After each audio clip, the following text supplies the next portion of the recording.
The curse did not begin with a storm. It began with a dead calm.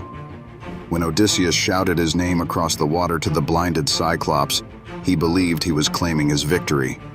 He was wrong. He had marked his own ship for the deep. The giant had prayed to Poseidon, demanding that the king of Ithaca never reach his home. Now the sea was no longer just water. It was a waking wrath. It was a snare. The black ship sailed into a breathless expanse of ocean. The wind died. The men had to lower the sail and take to the heavy wooden oars. They were rowing into the territory of the Sirens. Everyone knew the rumors. The Sirens were monsters who lured sailors to their deaths upon jagged rocks. But the rumors misunderstood the weapon. The Sirens did not sing of lust. They did not sing of physical pleasure. They were far more dangerous. They sang of the past. Odysseus ordered his men to soften beeswax in their hands and press it deep into their own ears. They were to hear nothing. But the king, a man who had spent 10 years carving his name into the history of the world, could not bear to be deaf to his own glory. He ordered his crew to bind him tightly to the wooden mast with heavy rope. He gave a strict command. No matter how he begged, they were not to untie him. As the ship slid into the rocky channel, the song began. It hit Odysseus like a physical blow. The voices were clear, pulling across the still water. They knew him. They called him by the name he had so proudly shouted. They sang of Troy. They sang of the blood and the dust, the bronze armor, the cunning traps he had laid. They promised him that if he stayed, he would never have to return to a complicated home. He could live forever in the memory of his greatest triumphs. The weapon was his own memory. The king thrashed against the ropes. The coarse hemp tore the skin from his wrists and chest. He screamed at his men, his face purple with rage, ordering them to untie him, to let him steer the ship into the rocks. He wanted to die inside his own legend. But the men were deaf. They saw their captain writhing like a madman, and following his earlier orders, they simply pulled the ropes tighter. They rowed in silence until the island fell behind them. Odysseus survived. But as the men removed the wax from their ears and unlashed him from the mast, a fracture had formed. The crew had seen their untouchable commander brought to his knees, begging to destroy them all for a song. The sea did not give them time to recover. Directly ahead lay a narrow strait flanked by towering cliffs. It was a throat of stone. On one side was Charybdis, a massive underwater vortex that swallowed the ocean itself 3 times a day, capable of pulling the entire ship down to the crushing dark. On the other side, high in a cave on the cliff face, lived Scylla. She was a horror of mutated flesh, possessing 6 long serpentine necks, each ending in a head armed with triple rows of jagged teeth. There was no middle path. To avoid the whirlpool meant sailing within reach of the cliff. Odysseus knew the brutal law of the strait. He had been warned by the sorceress Circe before they set out. If they sailed near Charybdis, everyone would die. The ship would be lost. If they sailed near Scylla, the monster would strike exactly once. She would take 1 man for each of her 6 heads. 6 men. It was a heavy, unavoidable toll. The king made the hardest choice of the war. He steered toward the cliff, and he committed the ultimate betrayal of command. He said nothing. He knew if he told his men the truth, terror would shatter them. They would drop the oars. They would drift into the whirlpool, and the entire crew would be annihilated. To save the ship, he had to march 6 of his loyal veterans to their execution, blind. He stood on the deck in his bronze armor, gripping his spears, pretending they could fight. The men rowed furiously, terrified of the roaring vortex of Charybdis on their left. They kept their eyes on the whirlpool. None of them looked up.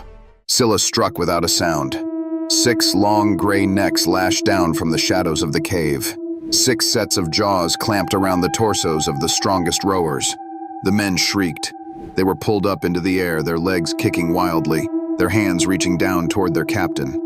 They screamed Odysseus's name, begging him to use his cunning to save them. Odysseus stood frozen on the deck. He did not throw his weapon. He could only watch as the men who had bled for him at Troy were dragged into the dark cave above, eaten alive. The screams echoed down the cliff face. The ship cleared the strait. They were alive, but the cost was ruinous. The crew looked at their king. He had armor on. He had weapons. But he had not fought. He was no longer a protector. He was a man who had bought his own breath with their blood. The final blow came on the island of Thrinacia. The men pulled the ship onto the sand with shaking hands and sunken eyes. They were on the beach of the sun god, Helios. The island was lush, populated by herds of magnificent golden-horned cattle. Odysseus gave them an absolute command. He told them the cattle were sacred. They belonged to the sun. If a single animal was touched, the ship would be destroyed. They had a small ration of grain left in the hold. They would eat that, rest for one night, and leave. But the ocean had other plans. Poseidon locked the wind. For a full month, a gale blew from the wrong direction. The ship could not be launched. The grain ran out. The men resorted to hunting scrawny birds and fishing in the shallows with bent wire. Hunger carved hollows into their faces. Every day, the fat, golden cattle grazed right in front of them, untouched. Odysseus, broken by the strain, walked inland to pray to the gods for salvation. Instead of answering him, the gods placed a heavy, unnatural sleep upon his eyes. He collapsed in the dirt. Back on the beach, the last thread of obedience snapped. A soldier named Eurylochus stood before the starving crew. He pointed to the cattle. "Every death is hateful to mortals," he said. "But to die of starvation is the most wretched death of all." He argued that it was better to risk a quick death by the wrath of the gods than to slowly rot away on a beach under a captain who had already traded their lives away. The men agreed. They did not just kill the cattle. They slaughtered them. They roasted the meat over fires, the fat hissing in the flames. Odysseus woke to the smell of burning meat. He ran back to the beach, screaming in horror. But it was done. The line had been crossed. For 6 days, the men feasted. On the 7th day, the wind suddenly changed. It blew fair for home. It looked like mercy. It was not. The men rushed to the ship, hauling up the sail, believing they had gotten away with the crime. They pushed off the sand and steered into the deep water. The island vanished behind them. Then the sky turned black. The gods had waited until they were far from shore, where there was no chance of survival. A sudden, violent squall slammed into the ship, snapping the forestays. The heavy wooden mast collapsed backward, crushing the skull of the helmsman.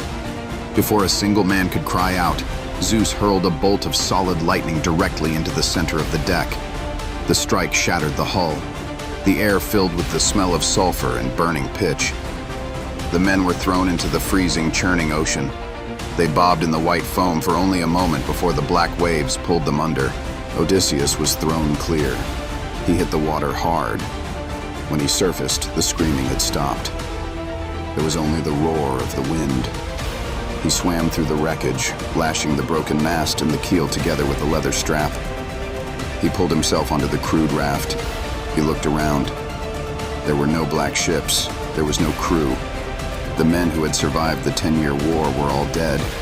The curse was complete. The sea did not want to kill Odysseus. The sea wanted to empty him. The blind giant's prayer was answered in full. The king of Ithaca would eventually reach his home, but he would arrive exactly as the curse demanded. Broken, stripped of all glory, and entirely alone. The crew is dead. The ships are gone. But the island of Ithaca still waits, and the throne is not empty. Next time, a beggar returns to his own house.